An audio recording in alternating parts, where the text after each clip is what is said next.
Praise lord. దేవాతి దేవునికి వందనాలు. ప్రభు నామమున మీ అందరికీ నా ప్రత్యేకమైన వందనాలు, శుభాలు తెలియజేస్తున్నాను. ఈ దినము కొరకు ఏర్పాటు చేయబడిన దేవుని వాగ్దానము ద్వితీయోపదేశ కాండము 28వ అధ్యాయము 8వ వచనము. నీ కొట్లలోనూ నీవు చేయు ప్రయత్నములన్నిటిలోనూ నీకు దీవెన కలుగునట్లు యెహోవా ఆజ్ఞాపించును. దేవుని నామానికి మహిమ కలుగునుగాక. ఈ ఉదయకాల సమయంలో సర్వ సృష్టికర్త అయిన నీ తండ్రి నిన్ను ఆశీర్వదించి గొప్ప వాగ్దానాన్ని నీకు అందిస్తూ ఉన్నారు.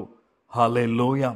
ఆయన అంటున్నారు, నీ కొట్లలోనూ నీవు చేయు ప్రయత్నములన్నిటిలోనూ అంట ఈరోజు దేవుడు నిన్ను ఆశీర్వదించబోతూ ఉన్నారు.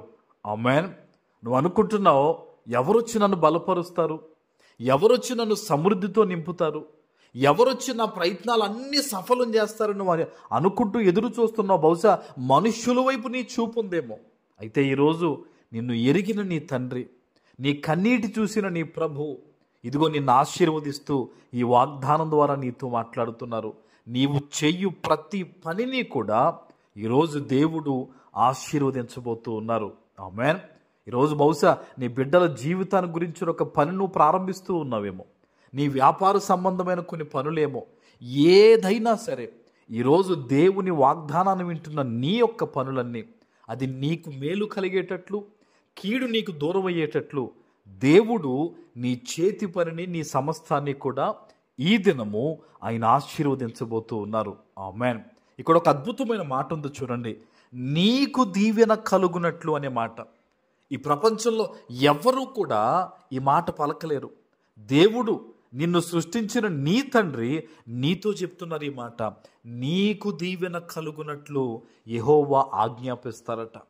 నువ్వు బాగుండాలి, నువ్వు సమృద్ధితో సంతోషంగా ఉండాలి, నెమ్మది కలిగిన జీవితంతో ప్రశాంతమైన జీవితం నువ్వు అనుభవించాలని నీకు దీవెన కలిగేటట్లు దేవుడు ఆజ్ఞాపించబోతూ ఉన్నారు, నిన్ను ఆశీర్వదించబోతూ ఉన్నారు. ఆమేన్. నువ్వు అనుకుంటున్నావు, ఈ వాగ్దానం నిజంగా నాతోనేనా, నా ఇంట్లో ఉన్న పరిస్థితులతో దేవుడు నిజంగా నన్ను చూసి నాతోనే మాట్లాడుతున్నారా అని నువ్వు అనుకుంటున్నావు కదా. నీతోనే దేవుడు మాట్లాడుతున్నాడు. ఏ ఏ ఇబ్బందుల్లో నువ్వు ఉన్నావో అది దేవునికి తెలుసు. అందుకనే ప్రభు ఈరోజు మాట్లాడుతున్నారు, నీకు దీవెన కలిగేటట్లు, నువ్వు నెమ్మది కలిగి జీవించేటట్లు, ఆశీర్వాదకరమైన బ్రతుకుగా నీ బ్రతుకుండేటట్లు దేవుడు ఆజ్ఞాపించబోతూ ఉన్నారు. ఆమేన్. ఆయన చేస్తారు. ఆయన గొప్ప సమృద్ధితో నిన్ను నింపుతారు, మనశ్శాంతి నీకు ఇస్తారు. నువ్వు భయపడొద్దు. నీకు వచ్చిన ప్రార్థన ఏదైతే ఉందో ఆ ప్రార్థన చేయి.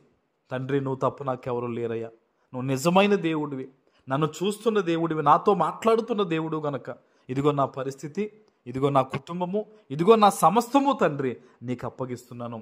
నువ్వే బాగుపరచు నాయన. నీ వాగ్దానం నా పట్ల నెరవేర్చు ప్రభువా. నాకేమీ తెలియదు, నీ వాగ్దానం ఒక్కటే నేను ఆశ్రయిస్తున్నాను తండ్రి అని ఈరోజు దేవునికి చెప్పు. నువ్వెక్కడి నుంచి, ఎటువంటి పరిస్థితుల మధ్య ఈరోజు ఈ వాగ్దానం వింటున్నావో దేవుడు నిన్ను చూస్తూ ఉన్నారు. మరికొద్ది గంటల్లో దేవుని మహాకృపను బట్టి నూతన నెలలోకి అడుగు పెట్టబోతూ ఉన్నావు కదా. గొప్ప సమృద్ధి సమాధానముతో దేవుడు నిన్ను ఆశీర్వదించబోతూ ఉన్నారు. ఆమేన్. ప్రార్థన చేసుకుందాం. పరిశుద్ధుడా, ప్రేమ కలిగిన తండ్రి, మీకు వందనాలు. ఈ ఉదయకాల సమయంలో మీరిచ్చిన ఈ గొప్ప వాగ్దానము ప్రతి బిడ్డ జీవితంలో నెరవేర్చి స్థిరపరచమని యేసు నామమున ప్రార్థిస్తున్నాను తండ్రి. ఆమేన్.